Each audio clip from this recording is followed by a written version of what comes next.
Aceh Tengah, perolehan nilai 16, peringkat 9. Kabupaten Aceh Jaya, perolehan nilai 19, peringkat 8. Kota Luk Semawe, perolehan nilai 22, peringkat 7.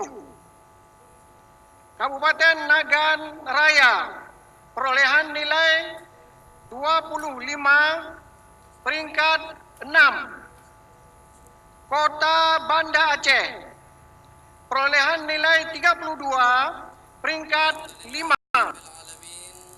Kabupaten Pidi, perolehan nilai 38, peringkat 4. Kabupaten Aceh Utara, perolehan nilai 43, peringkat 3. Kabupaten Aceh Timur, perolehan nilai 60, peringkat 2. Kabupaten Aceh Besar, perolehan nilai 76, juara umum. Dewan Hakim Musabaqah Tilawatil Quran ke-34